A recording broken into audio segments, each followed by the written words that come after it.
Bueno, me habéis pillado aquí.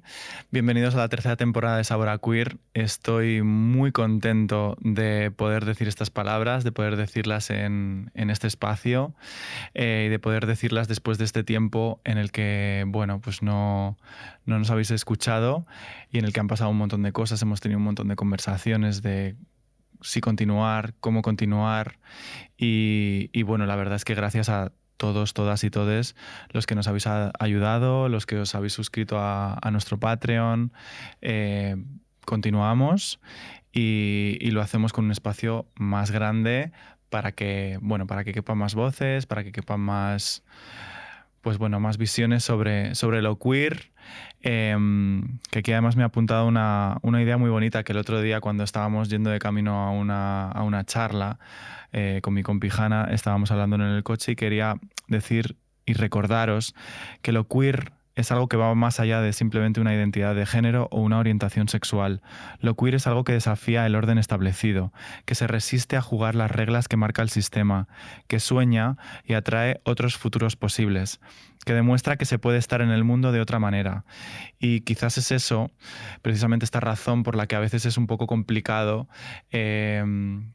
bueno, pues continuar con la existencia de este proyecto, ¿no? Pero que bueno, que gracias, como os decía, a vuestro apoyo vamos a continuar y lo vamos a hacer con muchísima ilusión y con mucho amor, que es precioso ver la de mensajes y la de historias que surgen a raíz de lo que hacemos aquí en Sabor a Queer. Así que nada, muchas gracias. Además, a partir de ahora tendréis disponible en nuestra página web, saboraqueer.com, un montón de formas de ayudarnos. Estamos intentando trabajar para encontrar fórmulas de que nos podáis dar ese soporte. Así que nada, por ahí os veo a ver qué os parecen las historias que os tenemos y las sorpresas que os tenemos preparadas.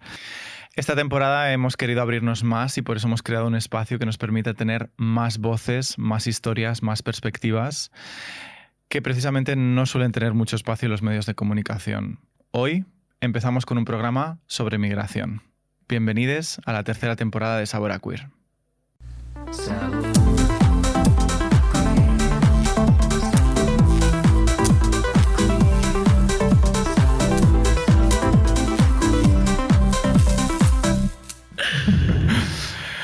Bueno, yo estoy súper feliz de que esto sea posible, de que estemos aquí sentadas. Así que, bueno, vamos a ir al turrón. Primero quería aprovechar para presentar a las personas que me acompañan en el programa de hoy. Empezamos por Quindi. Es nigeriana, nacida y crecida en España. Naciste en Zaragoza en el 2000, tía. Dios mío, soy una señora mayor. Coordinadora y cofundadora de Afrocolectiva. Adoro, amo, sois súper cañeras y me encanta lo que hacéis. Bueno, primero, ¿cómo estás? Y nos puedes contar un poco qué es Afrocolectiva, si hay gente que no lo conoce. Pues estoy bien, estoy muy bien. Y sí, por supuesto, te puedo contar un poquito. A ver, Afrocolectiva es un medio de comunicación y también de deconstrucción que está formado principalmente por personas africanas y afrodescendientes de países hispanohablantes, y somos todas mujeres y personas de géneros marginalizados, como personas no binarias y personas trans. No hay hombres cis, por supuesto que no. Entonces, lo que hacemos es labor sobre todo en redes. Tenemos una revista digital y aparte también estamos en diversas redes, en TikTok, en Instagram, en X o Twitter, como lo quieras llamar. Twitter. Yo no me bajo de ahí. O sea, X no, lo siento. X, bueno, vale, ahí. Y nada, lo que hacemos es básicamente labor periodística, informando desde tres perspectivas principalmente: el antirracismo, el panafricanismo y el afrofeminismo. Aparte, obviamente, incorporamos otras muchas, como por ejemplo el tema del capacitismo, la gordofobia. Siempre abordamos todas las estructuras que son opresivas a nivel social y que al final acaban por oprimirnos a todo el mundo, ¿no? De una manera o de otra. Entonces busca pues informar para buscar esa liberación, que al final es lo que va a hacer que tengamos una sociedad mejor. Obvio. Yo creo que lo chulo de lo que intentamos también hacer desde aquí es como invitar a la gente a reflexionar, ¿no? A veces es verdad que de una forma más combativa o más directa y otras veces de una forma más relajada o divertida, pero creo que está muy guay porque nos permite como, o al menos a mí, cuando veo cosas que hacéis, me permite como hacerme preguntas de decir, buah, esto nunca me lo había planteado desde esta perspectiva, ¿no? Y creo que es chulo. Por ejemplo, ¿qué es? Porque eso sí que no lo había escuchado, el panafricanismo. Pues el panafricanismo es una ideología, es un movimiento político y social que pretende, uno, la unión de todas las personas africanas y afrodescendientes, porque en la historia se nos ha hecho creer que a través del colonialismo que no tenemos nada que ver entre nosotras. Claro. Y se nos ha separado. Ya solamente si te fijas en cómo está separada África, te das cuenta que no tiene nada que ver con la demografía que había antes de la colonización. Y por otra parte, otro de los objetivos es lograr la libertad completa, tanto económica como social como política, del continente africano, ¿no? Y eso incluye, lógicamente, no solo las personas y sus derechos, sino también los recursos naturales que hay en el continente, que salen constantemente al resto del mundo, porque sin África el mundo no podría subsistir. Y también pues el conocimiento que hemos aportado a lo largo de la historia, ¿no? Que es algo que se ha intentado borrar, como por ejemplo el tema de las matemáticas, el teorema de Pitágoras, que no es de Pitágoras, que lo aprendió en Egipto. Pues por ejemplo el primer médico del mundo, que fue Imhotep, que fue de una nación que se llama Kemet, que es la primera nación más antigua del mundo. Y bueno, ya solo con decir que la historia de la humanidad comienza en África, pues te empiezas a imaginar un montón de cosas, ¿no? Claro. Entonces, intentamos ahí como reconstruir la historia desde una perspectiva que se nos ha negado durante mucho tiempo, que es desde la perspectiva de las personas africanas y afrodescendientes, y por otra parte luchamos para liberarnos de todos los sistemas de opresión que nos mantienen ahí cautivos. Y que, en última instancia, libera a todo el mundo.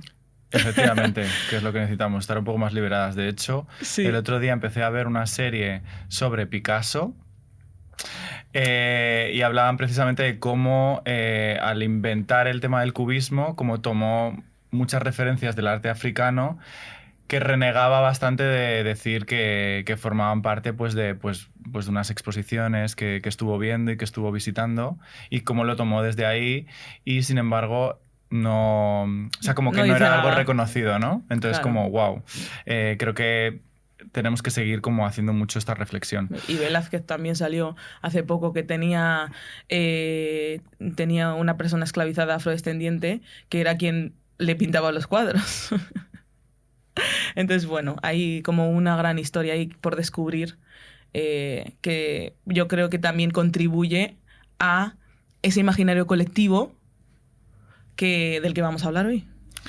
También nos acompaña hoy Rusli, que eres nacida en Malabo, en Guinea Ecuatorial. Viniste a España hace un par de años porque realmente temías por tu vida debido a la política transfoba del gobierno de tu país de origen. Eres técnica de igualdad en Migrantia, una ONG que defiende los derechos humanos de las personas migrantes y refugiadas LGTBIQ+. Y haces muchísimas cosas. Formas parte del colectivo ecuatoguineano de defensa de los derechos humanos de las personas LGTBIQ+. Somos parte del mundo. Realizas además contenido de difusión en redes. Impresionante, una fantasía. Eres un icono absoluto de difusión que difundes en redes sociales sobre la realidad queer en los diferentes países africanos. ¿Cómo estás? No me quejo. No te... Me encanta, porque desde que ha entrado hoy me ha dicho esto y digo, esto te lo voy a robar, porque yo a veces creo que me quejo de más. No, es que si no se van a solucionar las cosas, ¿para qué me voy a quejar? Exactamente. Quiero soluciones rápidas y efectivas. Exactamente. Y no hay, así que no me quejo. Muy bien, muy bien. Claro, porque antes estábamos hablando de la diferencia entre como quejarse y protestar, ¿no? Que quizá lo quejoso a veces tiene una cosa como un poco como... Más personal. Sí, ¿no? Más personal. Pues nada, Jo, pues muchas gracias por estar. ¿Quieres decir algo de tu presentación? Haces muchísimas cosas. Ay, no sé, pues actualmente estoy como técnica de igualdad en Migrantia, que llevamos ya poco tiempo, ¿vale? Poco tiempo, pero con mucha experiencia las personas que estamos trabajando ahí. Y principalmente tenemos un enfoque en las personas migrantes que vienen de todos los países, ¿vale? Yo me enfoco principalmente en mi proyecto, que es Migraciones Afroqueer. Claro. Donde quiero dar visibilidad y hacer ese acompañamiento de migración, del proceso migratorio, los traumas migratorios y después la la crisis migratoria a esas personas que vienen del continente africano, ¿no? Porque quieras que no, es un panorama donde nos encontramos que la gente no entiende que la cultura queer es diversa, es diferente y es única dependiendo del lugar al que tú vienes y no te tratan como tal, ¿no?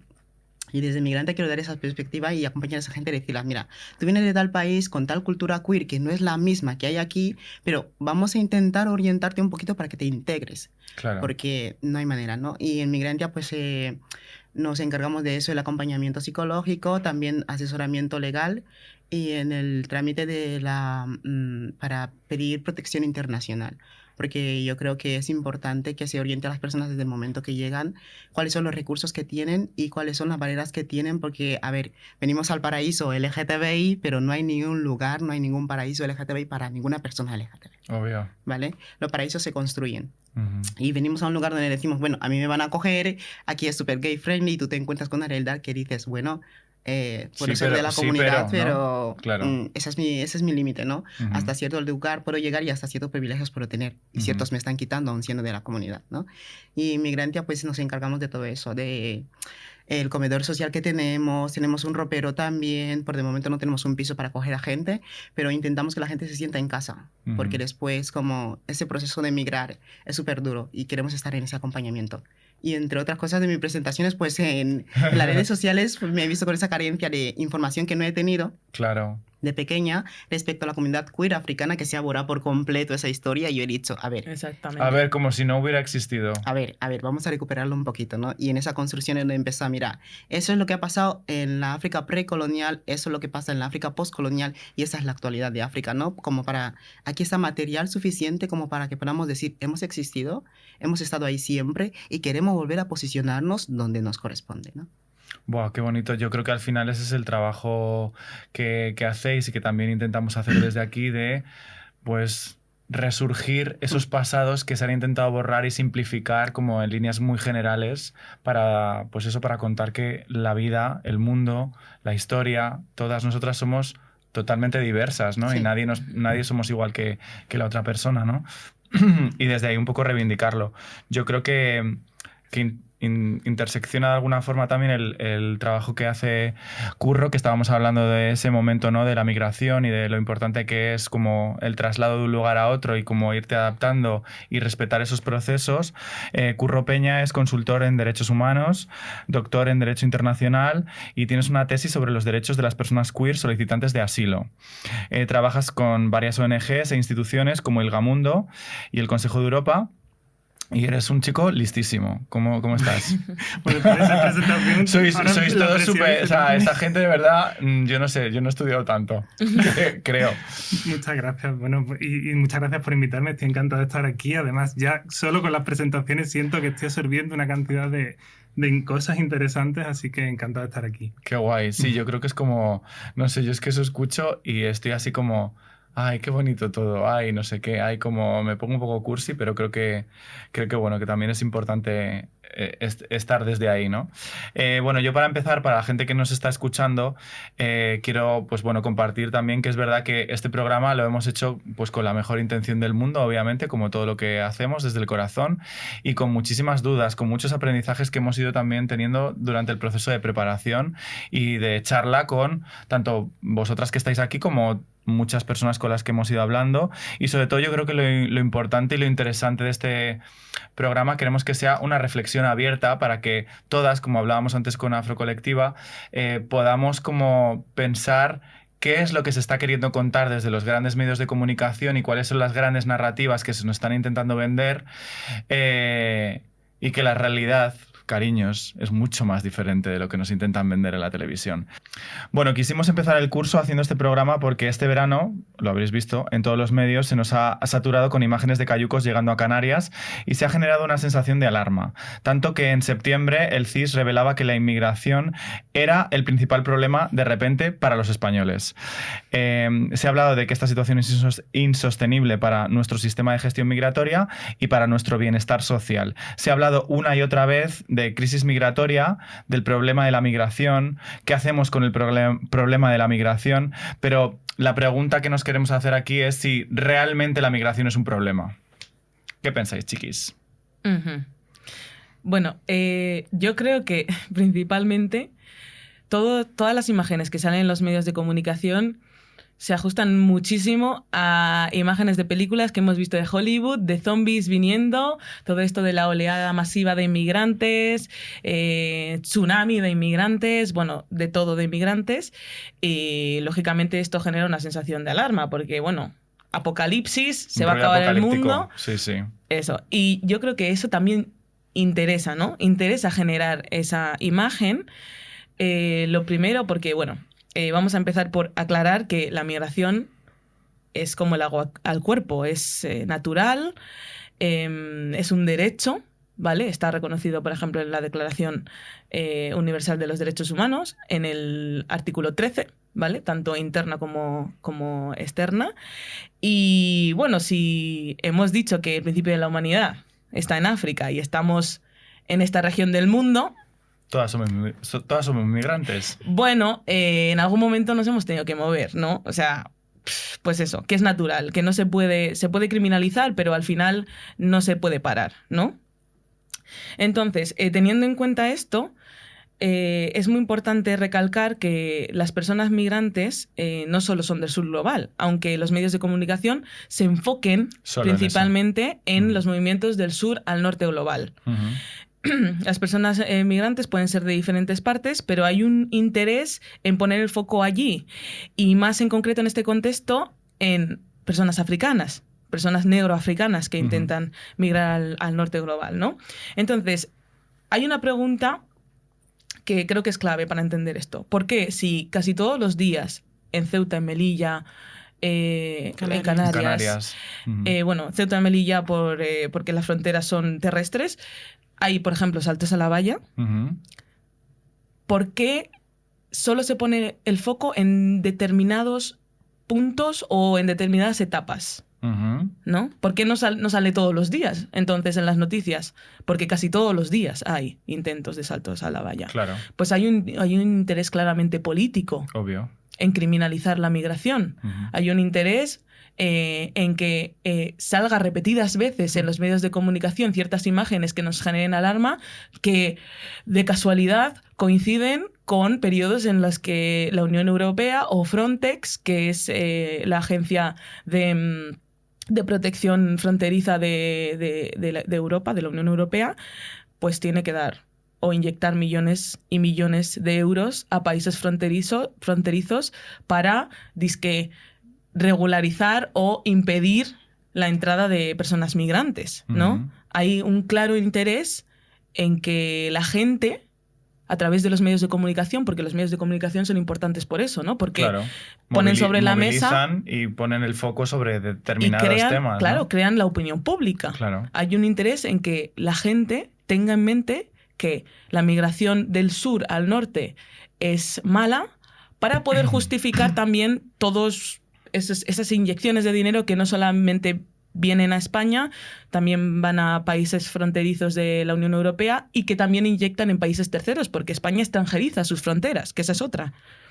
España utiliza a países terceros, como por ejemplo Marruecos, como Libia, como Túnez, también ahora Mauritania, para intentar frenar en unas condiciones totalmente peligrosas y paupérrimas la migración, que casi es asesinando a gente, claro, o abandonándola en el desierto. Y otra cosita. A mí me resulta muy curioso cómo la gente habla de crisis migratoria. Ahí va, ¿no? Ahí va yo ahora. Porque se obsesionan con ese uso de las palabras también, ¿no? Es increíble. Problema, crisis, ¿no? Es viene como mogollón elevar... de gente. No, es que además has dicho en la pregunta, ¿no? Es que es insostenible, ¿no? La gente dice que es insostenible para nuestro sistema migratorio. Oye, perdona, déjame decirte algo. De 2022 a 2024 se acogieron, solo en España, 210.000 personas ucranianas. En 2 años. Yo no veo a nadie comentando diciendo nada. que es una crisis migratoria. Cuando las personas ucranianas también huyen de una guerra, y es totalmente legítimo que vengan aquí y que el día siguiente puedan regularizar la escolarización de sus hijas, hijos, hijes. Que el día siguiente puedan tener también una regularización de su situación administrativa y tener un NIE. Pero viene el problema, anda.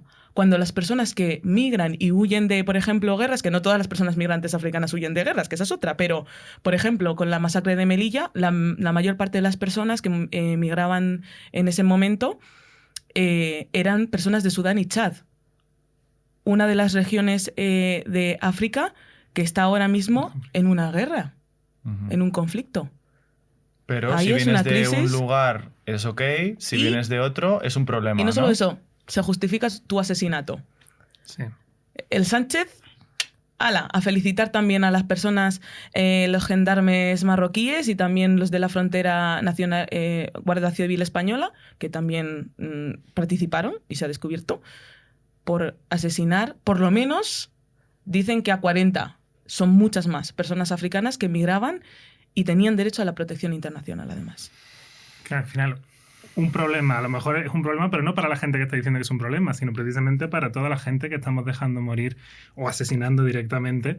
Ya no solamente en la frontera de Ceuta y Melilla, en Canarias, en el Mediterráneo mueren miles de personas al año por culpa de las políticas migratorias europeas, y tanto de las dictadas desde la Unión Europea como desde los propios Estado. Entonces, ¿es un problema? Pues yo creo que sí, pero a lo mejor no es un problema, desde luego no lo es para mí, pero desde luego es un problema para las personas que están sufriendo esas consecuencias o que no están, o que están enfrentándose a sistemas de asilo, por ejemplo, hemos hablado antes de la protección internacional, completamente hostiles y que desde el primer momento desconfían de ellas. Entonces creo que hay un problema, pero no estamos poniendo el foco donde es. Hay un problema para otras personas que lo están sufriendo. Sí, yo creo que es un poco lo que estábamos diciendo antes, ¿no? Que el problema quizá es del foco o el marco desde el que se está analizando esta situación, ¿no?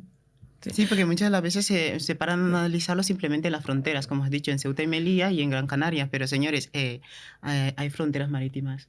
Ir al desierto y recoger a las mujeres que han muerto ahí con embarazo. O sea, es que están deshumanizando a las personas, pero desde el momento de deshumanizo a esta persona, a este colectivo de personas, porque no son iguales. Exacto. Hablabas los de Ucrania, los de Ucrania son iguales. Y primero no va a ser un problema para ellos, porque no me afecta, no son mis iguales. Iguales, Claro, sí, es increíble. iguales. Gente que habla Es que todos un somos idioma iguales. diferente. Exacto, claro. Profesan una religión ortodoxa, pero sí, iguales. Yo tenía aquí algunos datos del diario público que dice que la inmigración en España de estos últimos años supera las 700.000 personas anuales. De estas 700.000 personas, ni siquiera el 10% son las que vemos una y otra vez en los medios de comunicación llegando en patera o saltando vallas. Entonces me pregunto que por qué las imágenes, como decía antes Quindy, se centran siempre en la misma historia. Este es el mismo enfoque y este es el mismo marco, estas personas, cuando no representan la gran mayoría de personas que están migrando, en este caso, a España. Hay interés de deshumanizar, como tú decías, ¿no? Y de tratar como zombies. Sí, porque después nos damos cuenta que esa cantidad de personas no son las que se quedan aquí, porque todo el rato vienen africanos, vienen personas de religión musulmana, porque la religión la resaltan mucho, ¿sabes? Sí. Vamos a protegernos de africanos y musulmanes, ¿no? Y cuando llegan aquí, haz un recuento, vuelve a recalcular, o sea, ¿cuánta gente de esas, según tú, se han quedado? Y casi ninguna de ellas que estaban ahí en situaciones súper paupérrimas, en plan deshumanizadas, no están en España. Porque solamente usan España como un territorio de tránsito. Y eso no se cuenta, ¿eh? No se cuenta. Van a venir 2.000 africanos y se van a quedar aquí 50. Porque saben que es como, aquí... no, cariño, ni siquiera se quieren quedar aquí. No, o sea, ni siquiera. al final hay un punto de un ego también de decir, vienen aquí a la tierra prometida. Es como, no, es que ni siquiera quieren quedarse aquí, ¿no? Es como, pero eso tampoco está a veces en el debate, ¿no? No. Sí, no está en el debate porque yo creo que la deshumanización juega una parte fundamental, además desde los medios de comunicación, ¿no? Todas las palabras que se usan para deshumanizar, lo mismo que se usa menas para no decir niños, niñas, niñes, se usa inmigrantes para no decir personas refugiadas, bueno, se usa refugiadas, la palabra refugiada está reservada también para personas blancas y el resto son como inmigrantes. X, inmigrantes de cualquier parte, ¿no? Entonces hay una deshumanización ahí muy fuerte que surge, lógicamente, del racismo en la sociedad. Y crisis migratoria, no, hay una crisis de racismo en esta sociedad. Efectivamente. Porque es verdad que se habla mucho de que la migración resulta en un problema administrativo, puede ser también un peligro para nuestra cultura, que son cosas que ya habéis como comentado, pero al final todos estos argumentos lo que van un poco es en la línea de lo que decíamos, ¿no? De diferenciar entre nosotros y ellos y en una deshumanización, ¿no? De yo soy la persona que vale y la otra persona es la que no vale. ¿Qué pensáis de esto de la deshumanización? Pues ahí vendría entrando un poco lo que es el... A ver, no sabría cómo decirlo específicamente porque me rayo un montón de veces cuando tengo que pensar en ello, entraría directamente al colectivo LGTB, ¿no? Cuando hablamos de migración, de personas que vienen pidiendo asilo, muchas personas de la comunidad LGTB vienen pidiendo asilo. Claro. Porque creen que España es la tierra prometida. Pero después tú te encuentras con ciertas políticas, porque los gobiernos han creado ciertas políticas estrictas de migración para proteger a las personas de la comunidad LGTBI. Pero, ¿qué personas de la comunidad LGTBI? Los nuestros, ¿vale? Europeos. Pero no vamos a proteger a las personas de la comunidad LGTBI inmigrante. Y tú te das cuenta que esas políticas la utilizan como para decir, mira, yo justifico la violencia que estoy ejerciendo sobre las personas de la comunidad LGTBI inmigrantes. Hemos visto la ley trans todos, sabemos qué es, o sea, la letra pequeña pone buenamente si eres migrante y hasta que no seas nacionalizada no puedes cambiar tu nombre. O sea, yo pido protección internacional y cómo es que yo vengo de un país que primero no reconoce mis derechos y tú dices, presumes reconocerlos y me dices que sea nacional antes de tener que cambiar mi nombre, ¿no? Me estás excluyendo. Y obvio. Con esas leyes, con esas políticas, lo que hace es, mira, justifico la violencia que estoy ejerciendo sobre este colectivo. Y las personas del colectivo LGTBI que están aquí dirán, bueno, si está utilizando esas políticas para protegernos a nosotros, pues nosotros pasamos de ser los opresores, los oprimidos a los opresores, ¿no? Ya tenemos material como para decir, vale, esta persona del colectivo LGTBI no es semejante a nosotros. De hecho, lo han dejado siempre claro mucha gente, muchos políticos LGTBI. Vienen a beneficiarse de los derechos que hemos conseguido.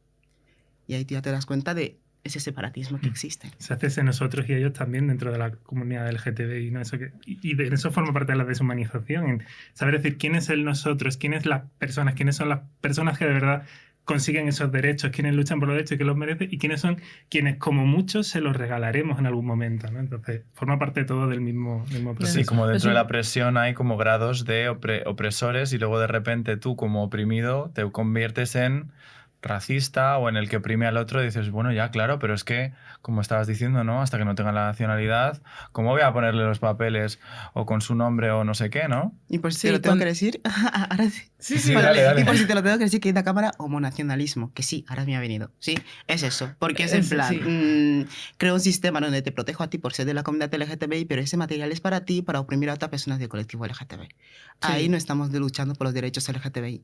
Estamos luchando por los derechos de ciertas personas de la comunidad para justificar que somos un paraíso, pero no lo somos. Efectivamente, aquí de hecho hicimos un programa sobre Palestina, que también viene bastante al caso, y hablábamos mucho de Israel, de cómo esto al final se utiliza como un arma de doble filo, de sí, te estoy como vendiendo la idea de que te estoy dando unos derechos, pero luego esos derechos los estoy utilizando en contra para oprimir a otras personas que son, bueno, que tienen menos privilegios que yo, ¿no? A ver, la deshumanización al final es a lo que suena la palabra. Te despojo de tu condición de humanidad y te convierto en un objeto. Entonces ahí es mucho más fácil pues justificar que no tengas ni derechos, que estés prevalentemente en ciertas clases sociales, en ciertos sectores de la sociedad. Eso es lo que pasa, por ejemplo, cuando escuchamos discursos de políticas que hablan de la migración como algo beneficioso porque las personas migrantes ocupan sectores más precarios de la sociedad. O sea, ¿en qué momento hemos pasado de querer humanizar la migración, de querer descriminalizar, ¿no? La migración, a decir, no, es que nos vienen bien las personas migrantes porque nos recogen las fresas, nos cuidan a los abuelos, nos lavan las casas? O sea, es como, no, o sea, las personas migrantes son personas en primer lugar. Personas en primer lugar. Y hay que preguntarse por qué es que la mayor parte de las personas migrantes ocupan sectores más precarizados de la sociedad. Porque luego viene el discurso de, ay, es que no se quieren integrar. Bueno... ¿Qué estás haciendo tú para que se integren? ¿No? Y no es solo eso. ¿Y el sistema? Si tú vives en un sistema, tú vienes a un país y el sistema te dice, no, es que para tener papeles, para regularizar tu situación, tienes que trabajar. Ah, no, pero para trabajar necesitas papeles.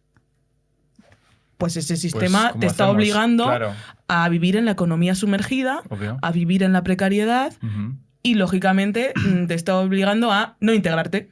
Claro, es que no es solo una cuestión de mentalidad, es una cuestión de que está todo el sistema montado así. Hay un sistema que impide llegar porque exige visado, y sobre todo exige visado a países en los que la población ni es blanca ni es rica. Suele ser ese el criterio, y además suele ser utilizado como primer muro invisible frente a la gente que quiere huir también de la pobreza o que quiere mejorar su vida. Luego hay otros mecanismos como lo que acabas de contar, lo difícil y maquiavélico, no sé qué palabra utilizar, parece que es que no tiene ningún sentido, que para trabajar necesitas papeles, para tener papeles necesitas trabajar. Al final se trata de crear muros todo el rato, para tanto visibles, como puede ser la valla de Ceuta y Melilla, como invisibles. Entonces, para remarcar esa diferencia que se está intentando tanto en el discurso como en las políticas y en la construcción de la sociedad, ¿no? Sí, y luego, claro, eso es lo que pasa, que ocupamos las personas racializadas o migrantes, y ahora explico por qué digo también racializadas, ocupamos los sectores más precarios de la sociedad, y de repente eso es una alegría. Porque hacen los trabajos que los españoles blancos no queremos hacer. Eso es un orgullo. Yo diría que un orgullo sería dar derechos a todas las personas, independientemente de su situación administrativa, regularizar a todas las personas sin condiciones y permanentemente, para que puedan integrarse en un mercado laboral y, lógicamente, crear una sociedad que dé derechos a todo el mundo. Y la razón por la que digo racializadas o migrantes es porque en España, en el Estado español, hay una ley, ¿vale?, que se llama el ius sanguinis, ¿vale?, que te dice que tú, a pesar de que hayas nacido en España, si tus progenitores son migrantes, no eres español, porque ius sanguinis, tú eres español si eres de sangre. Si tienes sangre azul. Exacto. Una sangre específica española. Entonces, heredas la condición de migrante de tus progenitores, y eso es algo que yo he vivido, ¿no? Yo he vivido toda mi vida, a pesar de haber nacido en Zaragoza, con un NIE. He estado pendiente de todas las condiciones y los debates políticos sin poder votar, porque con NIE no puedes votar.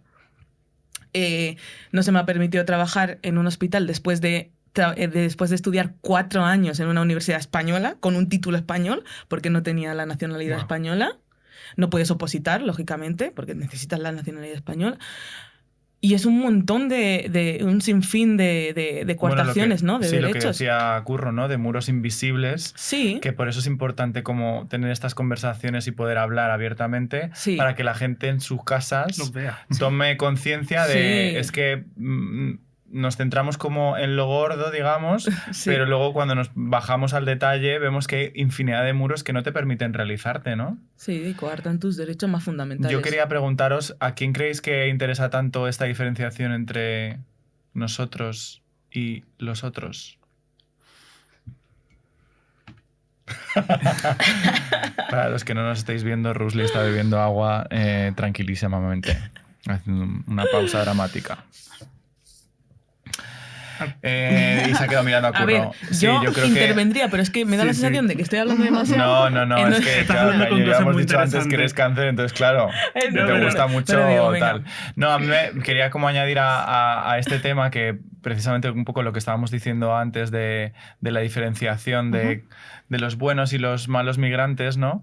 El otro día en un programa de Bimboficadas que hicieron sobre este tema de Tourists Go Home, ¿no? Hablaban precisamente de esto, ¿no? De cómo asumimos que el hecho de que haya, pues yo qué sé, alemanes, británicos que vengan a Mallorca y compren la isla y estén allí y estén imponiendo su forma de vida, porque ellos sí que están imponiendo su forma de vida para que puedas acceder a trabajos utilizando sus propios idiomas, y luego están, pues obviamente, precarizando la vida de muchas personas porque están elevando los precios y demás, ¿no? Sin embargo, esa es una migración cool. Eso no llena los informativos ni los programas de televisión, y todo el problema viene de, pues bueno, en general, África, ¿no? Y todos los que son más diferentes.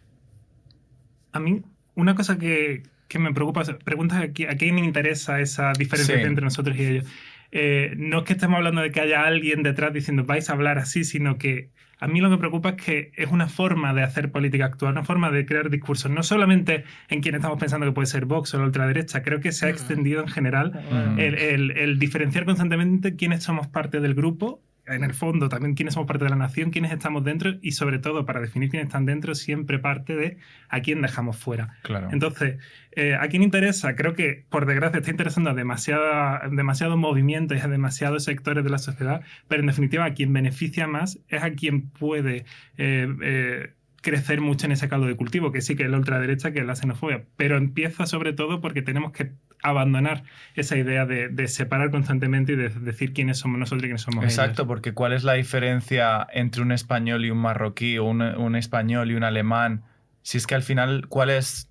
¿Por qué hay tanta diferencia si no hay diferencia realmente entre nosotros? No hay diferencia, pero la han construido. Ese es Claro. el problema. La cultura que han construido en torno a esto, ¿no? ¿Quién es el marroquí? Es la persona que roba, es la persona musulmana que viene a imponer, es todo lo malo, ¿sabes? Por eso entra de nuevo el campo donde yo me digo siempre, han construido donde estas personas, este grupo de personas son civilizados.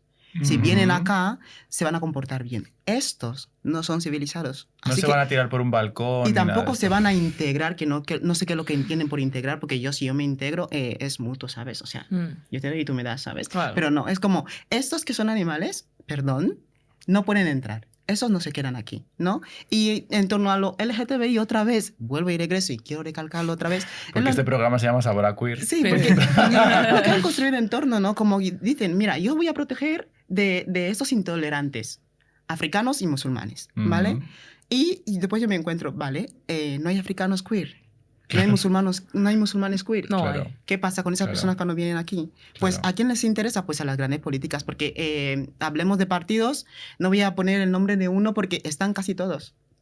Porque tú como otro que defiende los derechos humanos, ¿qué haces por Ujú. pararle los pies a este? Ujú, ujú. ¿Hasta qué punto? Sí, ¿Por qué? Porque necesitas unos votos, no le paras los pies. Pues si no le paras los pies, eres cómplice de lo que está pasando. efectivamente. Y yo creo que a todos los grandes políticos les interesa que haya un nosotros y un otros. Pero después cogen esa cultura, la construyen en la sociedad baja y son ellos los que empiezan ya a tener esas herramientas de violentar los derechos de los demás. A Exacto, tope, pero tía. algo muy tope. curioso es que siempre construyen la barrera entre nosotros y ellos cuando son personas e impedimos, ¿no? que entren personas, por ejemplo, migrantes del sur global en toda su diversidad, pero sus recursos Claro.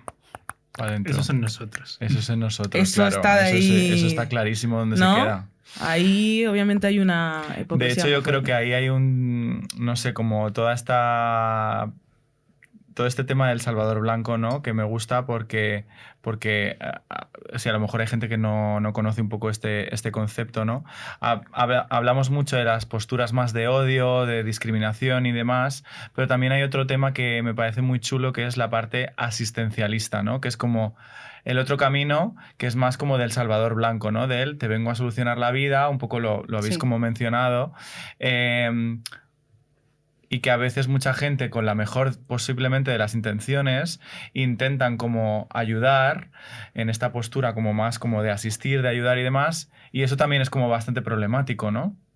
Sí, yo creo que sí, porque ¿cómo puedes ayudar a una persona si es que no conoces a esta persona? No conoces sus carencias. Por eso cuando hablo de migración, la gente que mira viene con una mochila. Y ese trabajo que estamos haciendo de querer dar información, el problema está en cuánta gente quiere recibir esta información y la transforma. Ujú. Porque el típico salvador de yo te voy a ayudar y no sé qué, tú me estás ayudando desde tu privilegio. Exacto. ¿Vale? Y habrá una cierta capa donde no vas a tocar. Y desde Ujú. ese momento me estarás violentando, pero no lo vas a entender, ¿no? Y es como, tenemos esa barrera ahí, ese choque cultural de, ¿tú me conoces como para ayudarme? No, es porque yo lo he visto por películas y ha pasado esto, o sea, lo puedo hacer. No, mi amor. Tú conoces la realidad de esa persona que está migrando, es historia, es documentarte, es saber con quién voy a tratar. Primero voy a tratar con una persona y no con un número que va a ayudar a que aquí consigamos las ayudas de la Unión Europea. Exacto. Y ese es el problema. Muchos de los salvadores están ayudando. ¿Por qué? Porque hay un recurso detrás, hay una justificación económica que deben defender y desde ese momento estás contando con un número y dejas de ver a una persona. Ujú. Ujú. O sea, como que ahí se ve como la estructura de poder en la que realmente te estás poniendo ayudando como por encima de la otra persona, ¿no? Y eso implícitamente hay una cierta violencia. Es que yo creo que aquí en el Estado español es urgente replantearse lo que es el racismo. Es urgente porque hemos bebido, ¿no? Que el racismo es aquello que nos han mostrado, de nuevo vuelvo a Hollywood, ¿no? El Ku Klux Klan, el asesinar explícitamente, ¿no? O insultar explícitamente a personas racializadas, que son las personas que sufren las consecuencias en negativo de la racialización. Y, lógicamente, el racismo es todo un sistema, es todo un constructo. La raza no deja de ser un constructo social porque biológicamente no existe diferencias entre seres humanos, pero el racismo nace para justificar la colonización, justificar por qué las personas blancas europeas podían asesinar a otras personas en el sur global cuando iban a colonizar.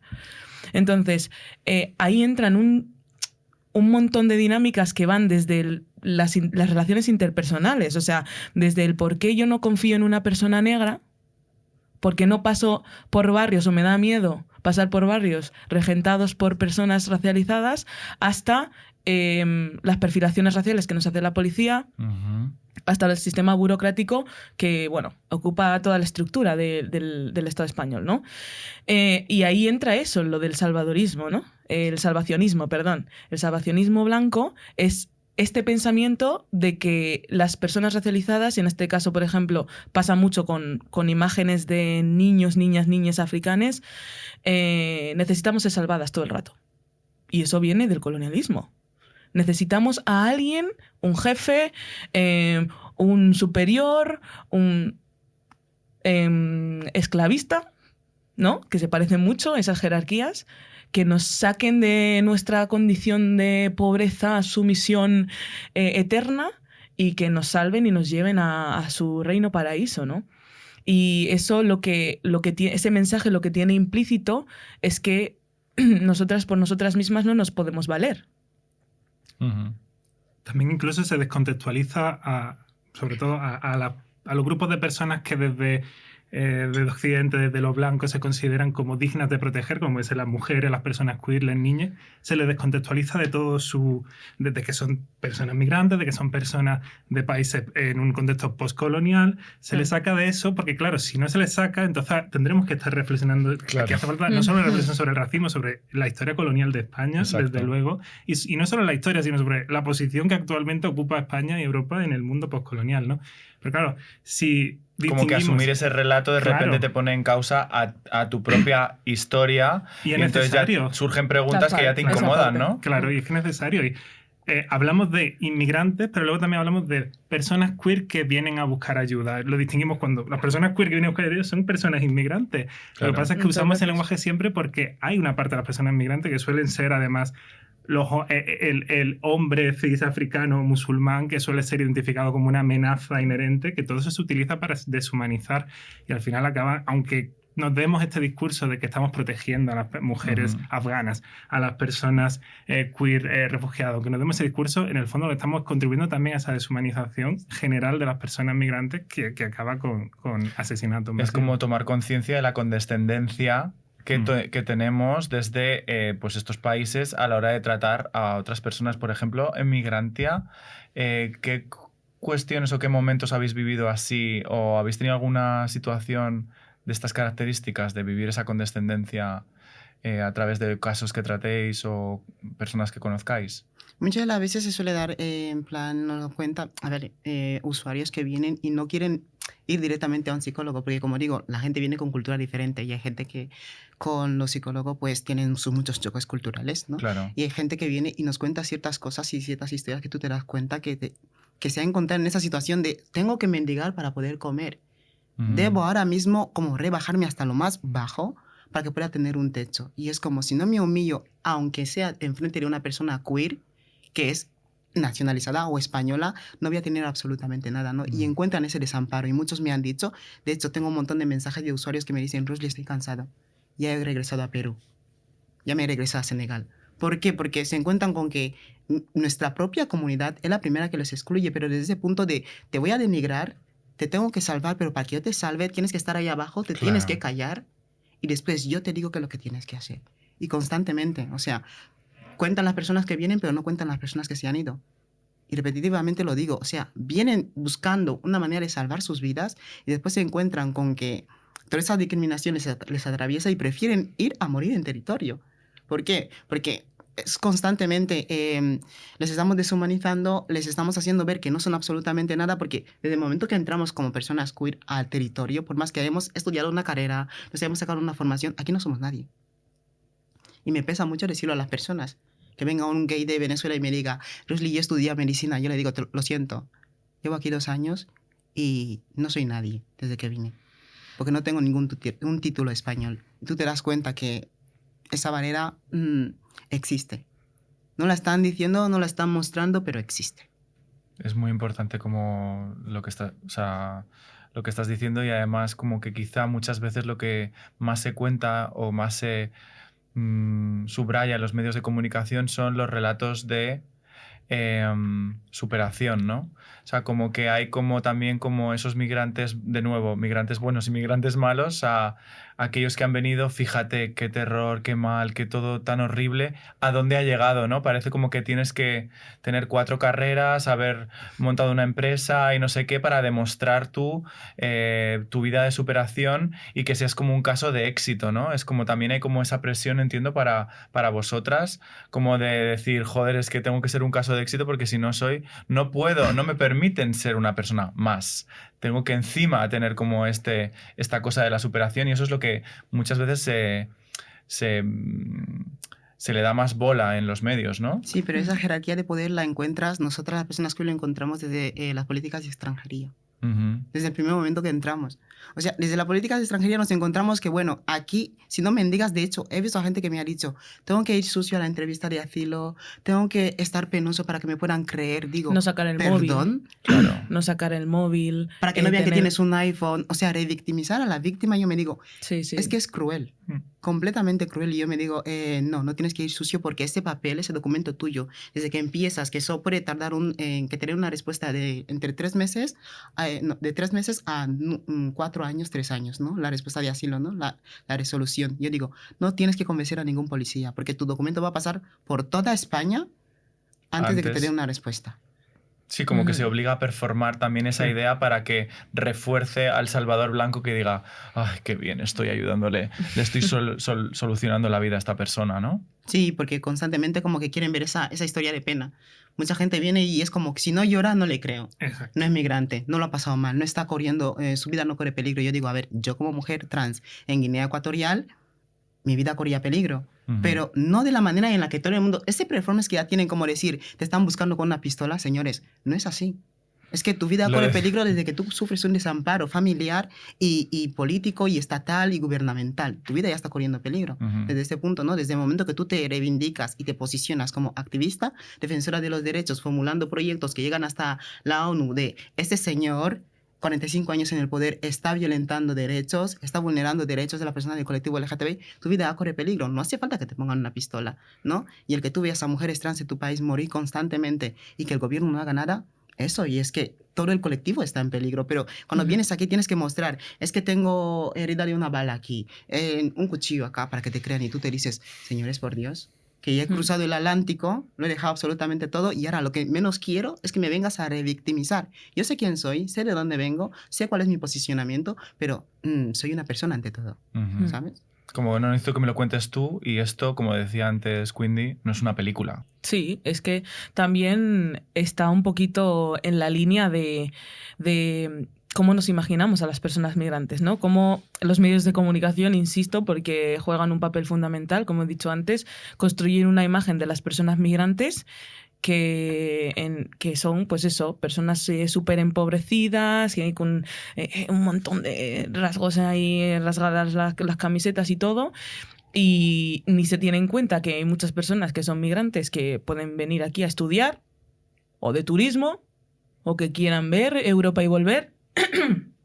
Vamos, que más allá de emigrar para buscarse una vida mejor, que también son muchos de los casos, también hay muchas personas migrantes que quieren simplemente visitar el mundo, pero que no se les deja simplemente por su país de procedencia, ¿no? Y por otra parte, me ha parecido muy interesante lo que ha dicho Rusli de cómo a las personas queer... Ay, perdón. No, tranquila. Ay. Sí, yo creo que es súper interesante por eso que hablábamos Ay, Dios. antes de nuevo, ¿no? De este egocentrismo de creerse que eres tan importante que vienen a robarte, a quitarte cosas como, no, cariño, que vengo a ver 3 catedrales y que luego me voy. O sea, Sí, y me ha parecido también interesante lo que ha dicho Rusli de cómo a las personas queer africanas que huyen, por ejemplo, de la LGTBI-fobia o el LGTBI odio de los países africanos no se las toma como refugiadas. ujú. Entonces son migrantes y se olvidan también de su condición de LGBT, que obviamente es algo fundamental por lo que están huyendo, ¿no?, de sus países de origen. Porque ahora mismo en el continente africano hay muchos países que están pasando leyes anti-LGBT. De En esto, Ghana, sí. en Uganda, países que paradójicamente antes de la colonización eran súper LGBTIQ+. ¿Sabes? De esto Curro sabe un poco, ¿no? Bueno, que justo el caso de Uganda estabas contando. El caso de Uganda con el rey de Buganda, que Y- era abiertamente sí, gay. claro, y ya no solo O sea, con la colonización, que pensamos en la colonización y pensamos en barcos de vela, sino Sí. la colonización actual. La ley de Uganda se ha aprobado en gran parte porque hay iglesias estadounidenses y británicas. Y en Ghana también. Porque se está extendiendo en muchos países africanos. En Ghana hay propuestas similares en Liberia y en otros países porque hay detrás movimientos ultraconservadores muy relacionados con los que tenemos aquí, con Hazte Oír y demás, que están presionando y han conseguido aprobar una ley que impone incluso la pena de muerte en algunos casos. Y también el tema de cómo en Estados Unidos, por ejemplo, la iglesia evangélica también financia también estas leyes. Dan dinero a Mucho. los políticos, sí, a los políticos que están en gobiernos del sur global para que se opongan a las vidas, a que las personas LGBTIQ+ existan de por sí, para luego también crear una agenda. Pero Claro. de esa agenda no se habla. De esa agenda no se habla, ¿no? Y Claro. claro, lo estamos viendo además ahora en la carrera presidencial en Estados Unidos y con toda la movida con Israel. Sí. Que claro, ¿cómo vas a asumir lo que está sucediendo si eso pone, como decíamos antes en el caso también de España, en causa absolutamente toda la narrativa que como Estado, como país, te has montado? Entonces, claro, si todo eso se desmonta, ¿qué hacemos o qué hacen? Y ni siquiera no solo la Boom. narrativa, sino que es que, de hecho, Básicamente. todo lo que tenemos en los países occidentales, toda la abundancia que tenemos, se sostiene sobre esa desigualdad. Hemos hablado antes de por qué se usa crisis migratoria, por qué se usa problema. Realmente, ¿por qué no nos planteamos de por qué están habiendo esos movimientos de población y por qué están ahora mismo en Canarias cuando antes estaban en Italia o antes en Grecia? Pues porque hay un sistema global de desigualdad que se basa en la desigualdad. No solamente se acaba poniendo en cuestión los discursos que podemos tener, sino el hecho de que tengamos iPhones, que tengamos de todo, como hemos dicho antes, toda la abundancia que tenemos aquí. Entonces, cuando eso se pone en cuestión, es cuando decimos, oye, es que a lo mejor estamos viviendo de una manera sobre las espaldas de muchísima gente. Sí, mira, relacionado con lo que estabas diciendo y antes también he comentado un poquito al respecto, es el tema de cómo los recursos económicos los recursos naturales entran, pero las personas no pueden entrar. Ujú. Pues en ese sentido, si nos fijamos, por ejemplo, en los acuerdos de pesca que tiene España con Senegal, ahora ya no, porque ya han cambiado de presidente y lo primero que hizo el presidente fue ras con esos acuerdos de pesca, pues nos fijamos en cómo, por ejemplo, el Estado español ha estado durante gran parte de la historia saqueando esos pescados, ¿no?, que vienen también de esas costas occidentales de África y dejando, por tanto, a pescadores senegaleses sin trabajo. ¿Y qué hacen esos pescadores senegaleses? Pues ir a donde está su recurso, que es aquí. Aquí, claro. Claro, pero sin embargo nos preguntamos, nos llevamos la mano a la cabeza porque están viniendo muchos senegaleses en Cayuco. Bueno, ¿qué tal si dejamos de explotar a los países de origen? Exacto. ¿Qué tal si hablamos del contexto, ¿no? ¿Qué Del tal por si qué, de del cuál origen, es la razón, claro, ¿no? de por qué sucede, ¿no? Del origen, Yo sí. creo que aquí que hablamos mucho del origen, de la historia, revisionamos mucho la historia y recuperamos la historia, que creo que también es una parte importante de la labor que hay que desarrollar, ¿no?, para que la gente tenga contexto a la hora de hablar y de afrontar las cosas, nos viene a decir de alguna forma, pues eso, que la historia no es lineal y que vamos de menos a más, que todo va mejor y las colonias acabaron o no, ¿no? Que el colonialismo sigue más vivo que nunca, ¿no? Sí, el colonialismo Sí. sigue más vivo que nunca y como habéis estado diciendo vosotros, es que en las políticas LGTBI, para mí en el continente africano, que somos 54 países y quizás más, ¿vale? 55, sí. Sí, Y más. 55 y más porque hay alguno por ahí. ¿Cómo es que yo no veo África como 55 países? Ujú. Yo veo África como quizás 4 o 5, que son Estados Unidos, potencias, Oh my God. ¿vale? España, Portugal y Francia. Punto. Porque toda esa gente indirectamente sigue influenciando dentro del continente africano porque los queridos títeres presidentes del continente lo están permitiendo. Ujú. Y estoy hablando de políticas anti-LGTBI como la que han subvencionado a Yoweri Museveni, que han subvencionado a un montón más de gente. Y yo me digo, señores, ¿qué pasa? ¿Sí? Ujú. ¿Por qué? Porque si es que existen políticas anti-LGTBI en el continente africano es porque hay iglesias evangélicas detrás de esas políticas. Hay iglesias católicas detrás de estas políticas. La religión está detrás de esa política.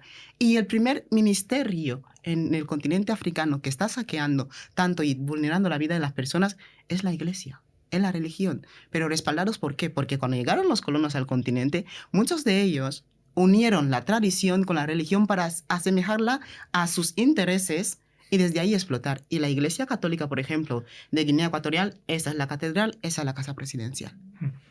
Ese ministerio está unido. Ujú. Y ahora mismo como que países africanos tienen leyes anti-LGTBI, mi amor, pero cuando quiere Obiang se sienta con Juan Carlos y no pasa absolutamente nada. ¿Por qué Ahí ponemos estamos. a hablar de economía pero no hablamos de derechos humanos? Ujú. Rajoy estuvo, España no se enteró. Zapatero fue a Guinea Ecuatorial, España no se enteró. Me dicen, Franco ha muerto, Franco está vivo. Y sus nietos están en mi país. Donde todavía nos seguimos rigiendo por la ley de vagos y maleantes, la ley de la Segunda República Española, Franco sigue vivo, el caudillo está ahí. Y después me dirás, es que en tu país es que no respetan porque, digo, mi amor, la herencia colonial sigue latente. Y el colono ya no está ahora mismo trabajando de manera activa. O sea, él está aquí sentado y te da las armas a ti, como títere gobierno africano. Y es lo que pasa.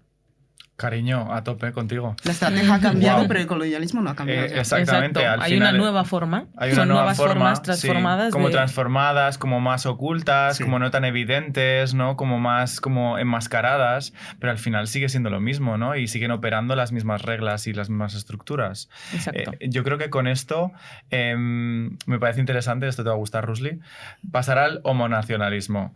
Sí. Que esto también es un temazo, ¿no? Porque hablábamos, ¿no? Y antes hemos mencionado el tema de Israel, cómo muchas veces se utiliza esto para movilizar a las personas queer, que yo creo que, pues bueno, siempre o tenemos bastante experiencia en esto de sentirnos los otros, ¿no?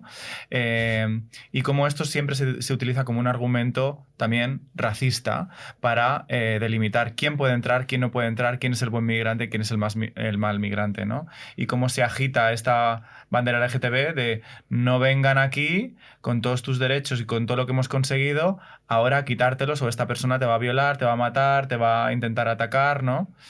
¿Cómo lo vivís esto? Es también el pinkwashing, ¿no? Ujú. El usar a las personas LGBTI, pero las que se acercan más, ¿no? A un fenotipo característico, ¿no? Que normalmente es como la tez clara, unos rasgos así como más europeos, lo que sea eso, para justificar las lógicas racistas internas que están tan arraigadas en la sociedad española. Porque ¿por qué nadie piensa en las personas queer árabes o que no son árabes pero que están en Palestina? Ujú. Porque existen. Aquí tuvimos a Hay un Murad, montón. que hicimos un programa súper chulo, que si lo podéis escuchar Sí, lo escuché. está disponible, está genial. Sí, entonces en realidad es eso, ¿no? El querer justificar porque hay algo dentro. Hay algo dentro que nos mueve para querer discriminar a las personas racializadas. Y en esa misma línea, por ejemplo, lo que está pasando, el genocidio de Palestina, ¿no? Es muy, muy característico como ese es como el primer argumento muchas Ujú. veces, ¿no? Ujú. No, es que Israel es la única, es el único país de Medio Oriente, Oriente Medio, lo que sea eso, Exacto. ¿vale? Que es el La suroeste meca de los asiático, homosexuales, ¿no? Como si eso fuera un paraíso y un donde hay oasis. democracia y donde Ujú. los derechos LGBTIQ+ están preservados, lo cual es una mentira. ¿vale? En todo el mundo hay vulneraciones sistemáticas de derechos de las personas queer, en todos lados, ningún lado es un oasis, de momento. y luego, por otra parte, están matando, aniquilando a miles y miles y miles y miles de personas también queer. Obviamente. Entonces, lo que estamos viendo ahora mismo con el genocidio en Palestina es la creación de un Estado occidental.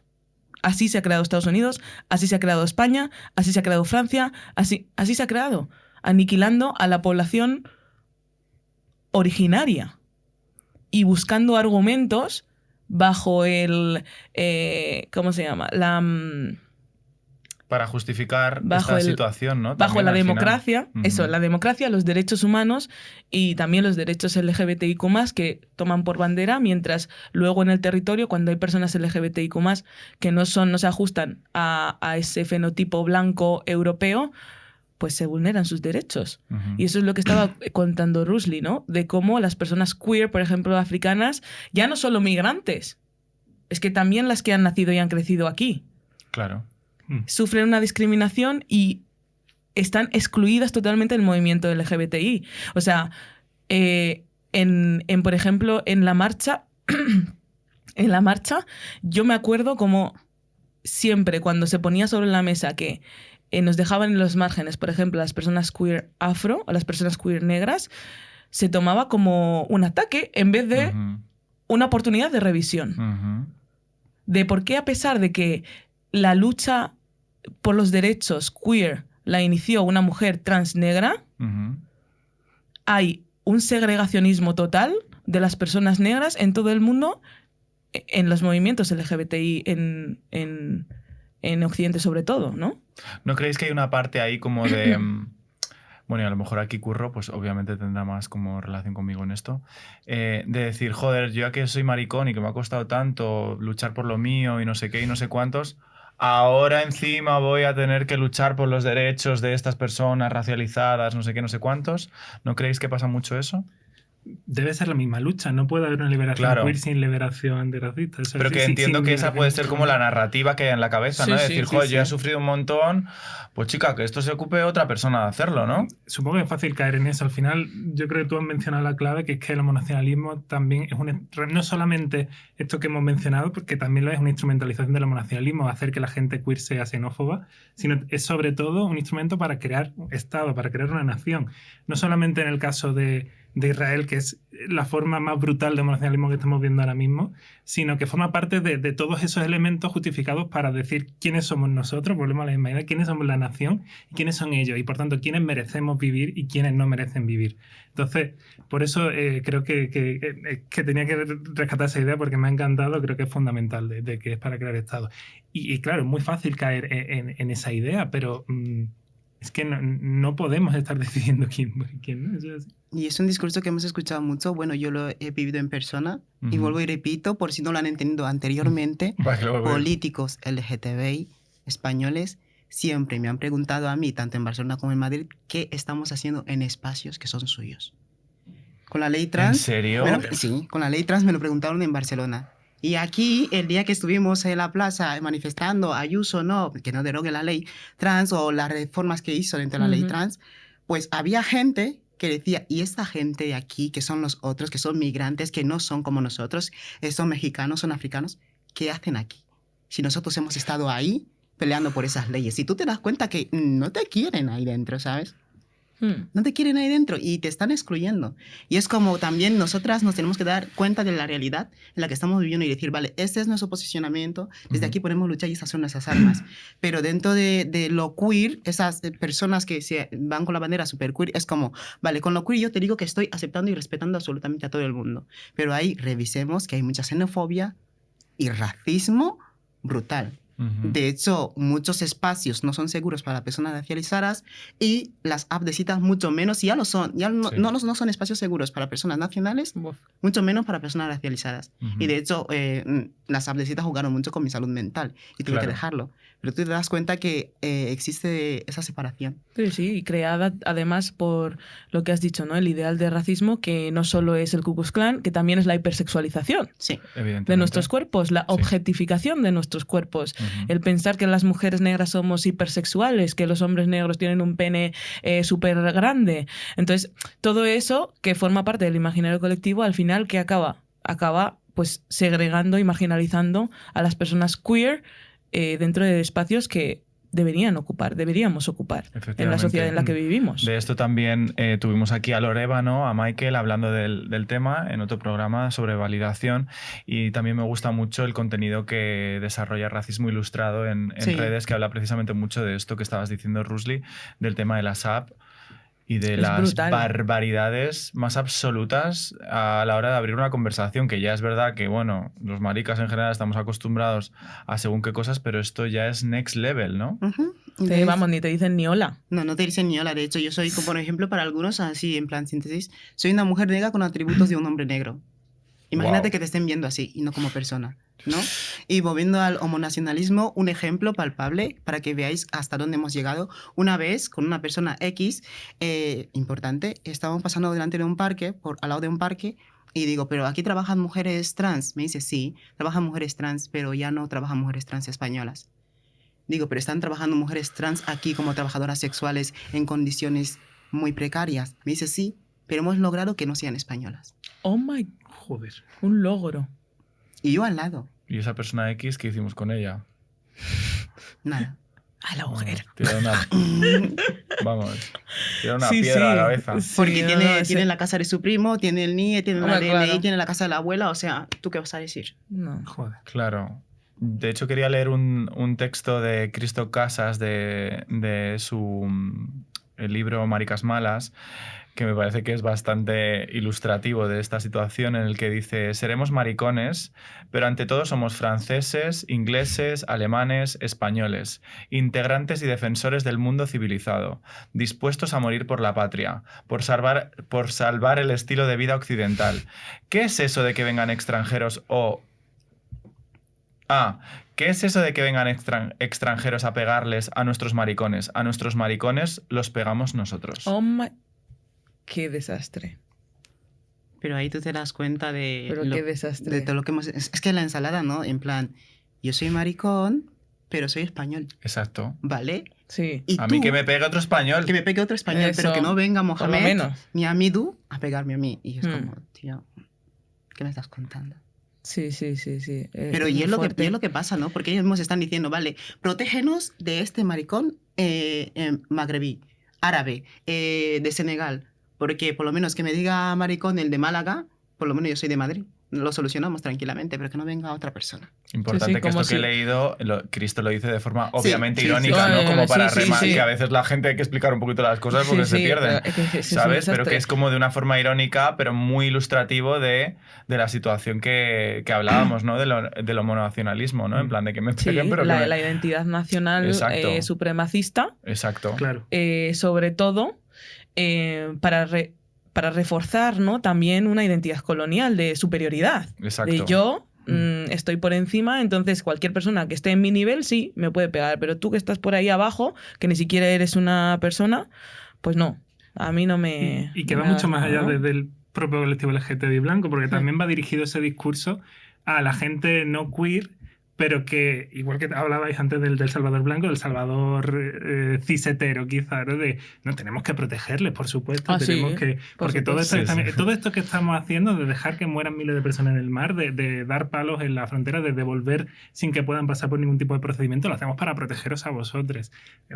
Para que nadie os atraque por el... Sí, hombre, ya. Y encima ella, el macho máximo, ¿no? En plan de nos salvan, a mi mujer la pego yo, a mi maricón le pego yo... O sea, al final es como esta cosa tan repugnante y bueno, pues asquerosa, ¿no? Sí, 100%.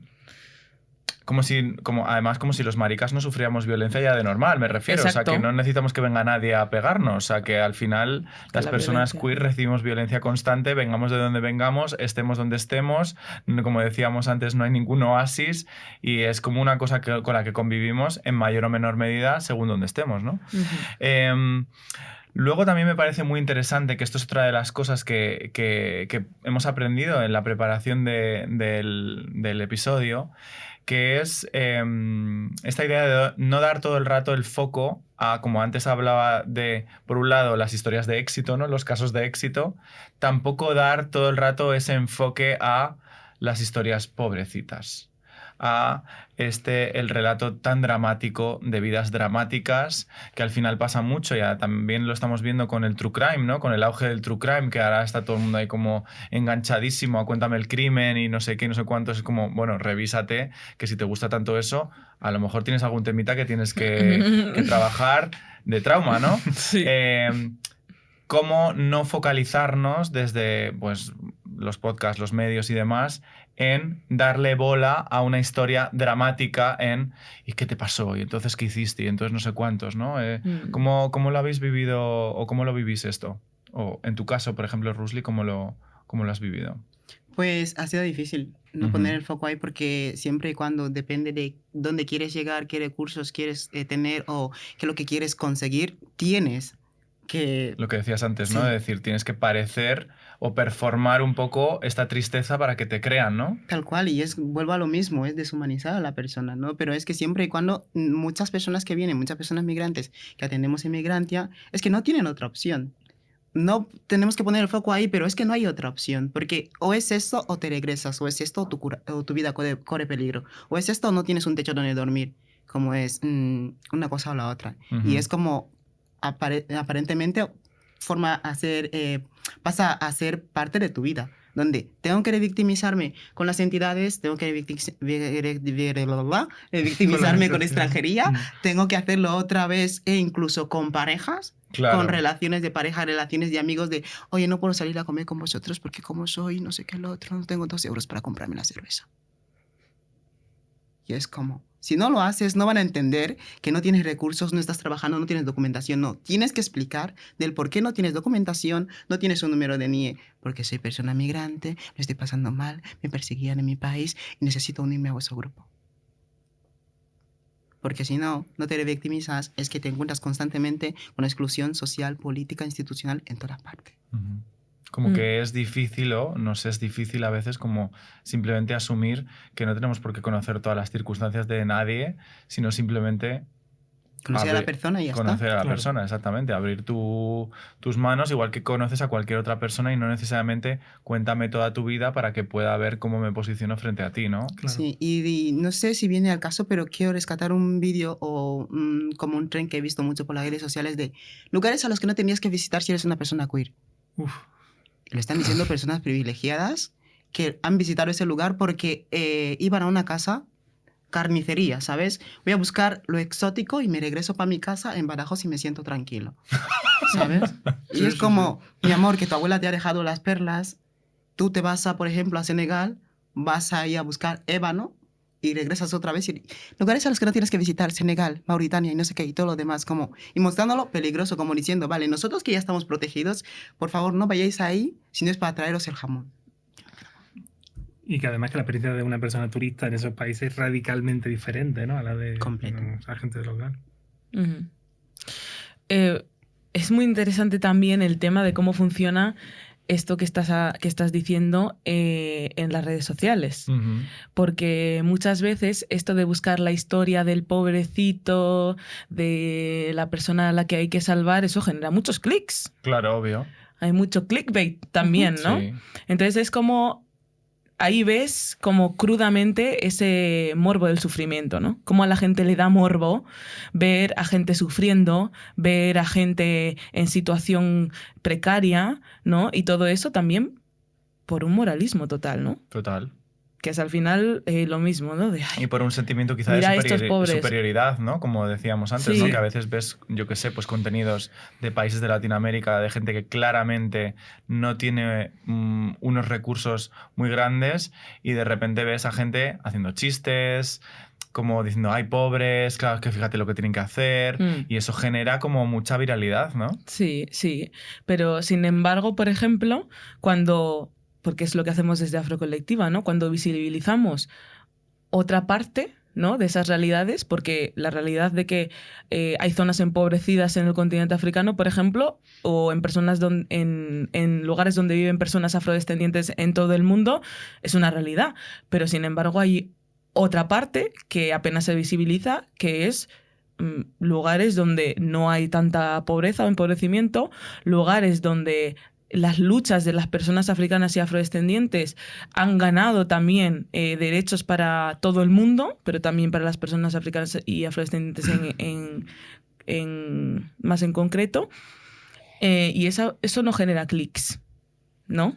Eso no genera tantos clics. Y sin embargo, eso es una parte fundamental para entender y dejar de lado que las personas racializadas no somos estas pobrecitas a las que hay que salvar. Las personas queer africanas no somos estas pobrecitas de las que hay que salvar de su homofobia, su transfobia implícita en sus países de origen. No. Somos personas que tenemos ya las herramientas, porque vivimos en esos contextos, y sabemos qué hay que hacer para luchar contra el LGTBI odio y cualquier tipo de discriminación en nuestros países de origen o en lugares y contextos donde nos encontramos, y que sin embargo hay que más apoyar o aliarse con estas luchas, con estas personas, estos movimientos, en vez de pensar en ser los protagonistas, ponerse en el centro y querer sacar de el hoyo 2. Exacto. Como salvar, todo el rato esta idea de salvar, ¿no? Y luego también esta otra idea de que siempre desde los medios se focaliza mucho en el tema del viaje, ¿no? En el tema de todo el foco es como, a ver, no quiero poner este símil, o si lo pongo y es mal, me lo decís. Como a ver qué dices. Como las películas de amor, que la película de amor, cuando se enamoran o no, acaba la película. Y parece que la película es solo eso, no qué pasa después de eso. Sí. En el caso de las personas migrantes es como, ¿qué pasa en el viaje? Qué mal, qué tal, no sé qué, no sé cuántos, pero en el momento en el que esa persona ya está en otro lugar, acaba la película. Como que no continúa. Siempre el foco está en qué mal, qué terrible el viaje, ya, pero es que esa persona, el viaje, entiendo, ¿no? Que es el menor de sus problemas al final y al cabo, ¿no? Si sobrevive, obviamente. Sí, esa es una parte importante que te iba a decir, que si sobrevive, porque claro, es una odisea. Es un camino peligrosísimo al que te empujan estas leyes, estas necropolíticas de las que forma parte muy importante el Estado español, ¿vale? En las que, bueno, se te hace imposible, ¿no? Migrar de una forma segura, por vías seguras y legales, como quieren que idealmente migres, ¿no? Y que el foco normalmente se pone ahí, ¿no? Pero como entiendo que, por ejemplo, en Migrante lo trabajaréis mucho, de claro, qué pasa en el momento en el que ya estás aquí. A partir de ahí parece que no hay como desapareces. Claro, no hay como un interés, ¿no? Una vez que ya estás aquí, ya... Es como las personas que... Perdón. No, tranquila. Sigue. Vale, es como las personas que están en contra del aborto. A mí se me asemeja un montón a eso, porque es como, no, hay que intentar que las mujeres no aborten, porque hay que salvar la vida del niño, la niña, el niñe, y también... Pero luego cuando paren, a tu suerte. Sí, sí, es como lo que pasa con las personas del colectivo LGTBI, ¿no? Cuando llegan aquí es, vale, he llegado al paraíso, ¿vale? Vamos a coger maná y mucha miel de Moisés. Y aquí no pasa nada. Pero después, ¿qué pasa? ¿Cuál es el itinerario que sigue esta persona? Claro. Nos encontramos situación de calle, muchos de ellos se tienen que encontrar en situación extrema de trabajo sexual, prostitución para poder sobrevivir. Sí. Y es como que se olvidan de todo. Y de hecho... Yo vuelvo y repito, este no es el paraíso. Y las personas queer europeas nos quieren a las otras personas del otro lado como turistas. Venid a pasear, conocer Chueca, coger vuestras maletas y marcharos. Y es literal. Y es el acompañamiento que hacemos a toda esa gente de, vale, tú ya has venido, por favor, aterriza. Eso no es la tele, eso no es Chueca que tú has visto, no es el orgullo todo el año. Y ahora tienes que empezar a buscarte la vida. Y buscarte la vida quiere decir que te choques con la ley de extranjería, que veas cómo la realidad te golpea en la cara, que veas cómo las personas, la cultura queer eurocentrista no es la tuya. Que tú vas a venir aquí, por ejemplo, tiene una manera diferente de ver la belleza y la estética de una mujer trans, que quizás tú no tengas. Y tú te vas a encontrar con esa presión de si no te adecuas a esas estéticas, no vas a entrar en el colectivo, por más que tú digas, soy LGTBIQ. No, por eso ya a mí cuando me preguntan de todas las letras a cuál perteneces, digo, yo soy Izdikonzane, soy Cuesnarana, soy Omututa, soy Kumzang y soy Pacajono.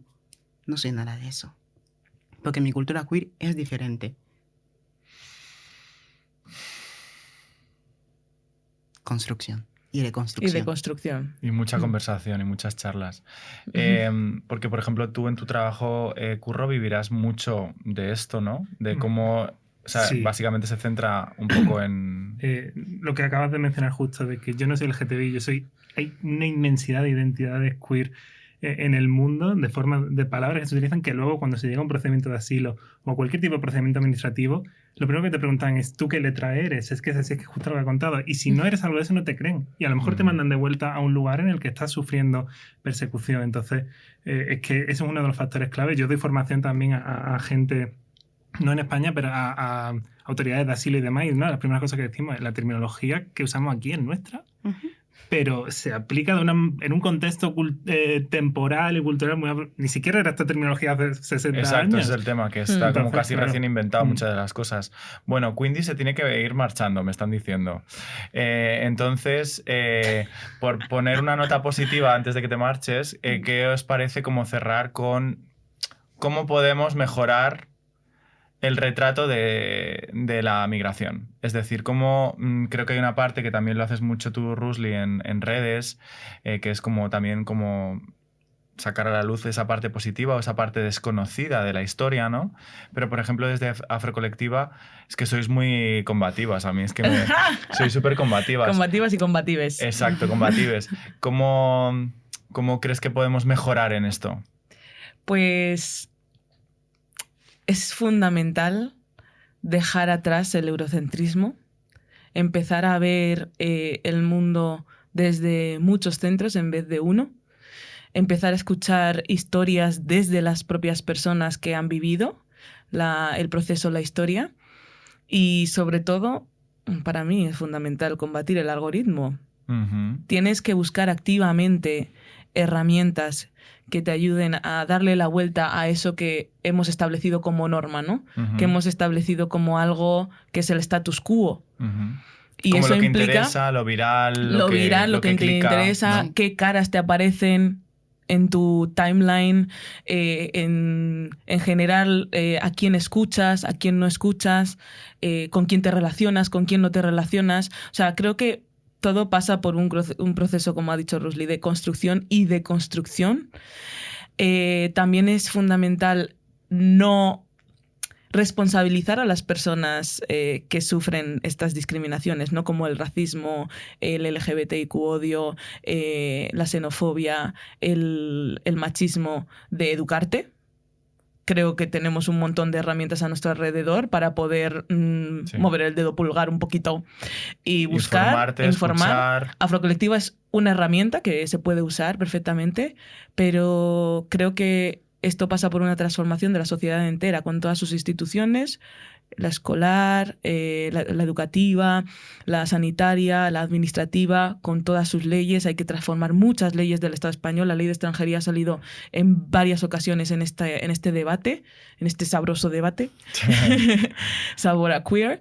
Y lógicamente, pues eso, desde los medios de comunicación hay un trabajo súper importante que hacer para cambiar esa narrativa hegemónica y establecer otro imaginario colectivo de lo que somos las personas racializadas en general, las personas africanas, las personas queer africanas y racializadas, y transformar la sociedad de una vez por todas, que ya está transformándose porque estamos haciendo mucho trabajo. Pero y eso continuar. Poco a poco está cambiando, pero hay que continuar. Sí. ¿Qué queréis añadir algo? ¿Quieres añadir algo? ¿Yo qué puedo añadir? A ver, claro, es como cariño, lo has cerrado también, ¿qué hacemos ahora, no? Seguir a Rusli, apoyar a Afrocolectiva, Sí. apoyar a Migrantia, desde luego. Es importante, como ya has dicho tú, que no vamos aquí a extendernos, sino que tenemos que hacer un trabajo de construcción y construcción y volver a educarnos. ¿Qué material hay? Ahora, que la queramos utilizar ya depende de nosotros. Y yo no creo que tenemos que estar esperando constantemente que ciertos cambios vengan desde una jerarquía política súper alta, en plan que el gobierno, la corona, no. No. Es que somos seres políticos por naturaleza. Y desde el barrio, desde el colegio, podemos cambiar las cosas. Exacto. Y tenemos que aprender a ver personas y entender que no son los otros. Es uno más, ¿vale? Y es eso. Yo creo que desde mi lado, creo que es importante también como invitar a la gente a que no pasa nada que las cosas te escuezan. Porque pasa mucho cuando creo que consumes contenido desde otras perspectivas que pueda escocerte a ti como persona, en mi caso, por ejemplo, blanca europea, ¿no? Y que está normal, que no pasa nada, que es natural, que forma parte del aprendizaje que todas tenemos que hacer para mejorar, porque al final, si otra persona es más feliz y está más feliz con su vida, también tú vas a ser más feliz. Entonces es una cuestión como un poco de que todas salimos ganando con esto, ¿no? Claro. Y yo creo que ahí la información, sobre todo, y el trabajo que hacéis es fundamental, ¿no? Porque ayuda un montón y lucha contra ese algoritmo para darle visibilidad a otras perspectivas de esta historia de lo que implica ser una persona migrante o vivir en relación a las problemáticas relacionadas con el tema, ¿no? Si escuece es porque cura. Exactamente, es porque algo está cambiando. Sí. Así que... Pues nada, que escueza un poquito, cariños, que no pasa absolutamente hay que incomodar, nada. se incomoda cambiar. Así que nada, pues muchísimas gracias. Estoy súper orgullosa de que hayáis estado aquí. Gracias por la generosidad y por todo. Y nada, por favor, os dejaremos los enlaces de estas personas maravillosas para que podáis seguirlas en su trabajo, que hacen un trabajo muy, muy importante. Y tanto estas como otras muchas más personas, ¿no? Que bueno, que escueza, cariños. Así que nada, un besito. Gracias. Free Palestine.